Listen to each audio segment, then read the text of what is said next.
നടിയെ ആക്രമിച്ച കേസിൽ കുറ്റവിമുക്തനാക്കിയ വിധിക്ക് പിന്നാലെ ദിലീപിനെ തിരിച്ചെടുക്കാനുള്ള നീക്കത്തിൽ ഫെഫ്കയിൽ പൊട്ടിത്തെറി.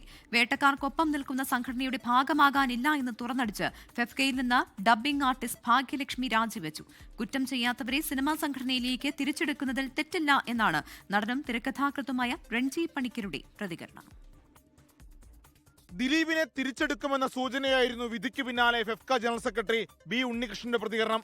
ഈ നിലപാടിനെതിരെയാണ് ഭാഗ്യലക്ഷ്മി ആഞ്ഞടിച്ച് രംഗത്തെത്തിയത്. ഫെഫ്ക ഉൾപ്പെടെ ഒരു സിനിമാ സംഘടനയിലും ഇനി പ്രവർത്തിക്കാനില്ലെന്ന് ഭാഗ്യലക്ഷ്മി. എനിക്ക് രാവിലെ തോന്നി എനിക്ക് ഇങ്ങനെ ഒരു വീഡിയോ ഇടണം എന്ന് തോന്നി. അങ്ങനെയാണ് ഞാൻ എൻ്റെ പ്രതിഷേധം അറിയിച്ചത്. ഏത് സമയത്തും അതിജീവിതയ്ക്കൊപ്പമെന്ന നടൻ ആസിഫ് അലി. അതിജീവിതയ്ക്ക് നീതി ലഭിക്കണം എന്നുള്ളതാണ്, ആര് ശിക്ഷിക്കപ്പെടണം എന്നുള്ളതിലല്ല. എൻ്റെ സഹപ്രവർത്തകയാണ്, എൻ്റെ വളരെ അടുത്ത സുഹൃത്താണ്. അപ്പോൾ അവർക്ക് അങ്ങനെ ഒരു കാര്യം സംഭവിച്ചിട്ടുണ്ടെങ്കിൽ അതിനിപ്പോൾ എന്ത് പകരം കൊടുത്താലും മതിയാവില്ല, എങ്കിലും അതിന് കൃത്യമായ ഒരു നീതി ലഭിക്കണം എന്ന് മാത്രമേ ഞാൻ ആഗ്രഹിക്കൂ. കുറ്റം ചെയ്യാത്തവരെ സിനിമാ സംഘടനയിലേക്ക് തിരിച്ചെടുക്കുന്നതിൽ തെറ്റില്ലെന്നാണ് രഞ്ജി പണിക്കരുടെ പ്രതികരണം. നീതിന്യായ സംവിധാനത്തിൽ, ജുഡീഷ്യറിയുടെ സംവിധാനത്തിൽ കോടതി കണ്ടെത്തുന്ന സത്യമാണ് സത്യം. അതല്ലേ നിലനിൽക്കുന്നത്. അതിനപ്പുറത്ത് വേറൊരു സത്യം ഉണ്ടെങ്കിൽ അത് കോടതിയിൽ തെളിയിക്കപ്പെട്ടിട്ടില്ല എന്ന് മാത്രമല്ലേ അതിനർത്ഥമുള്ളൂ.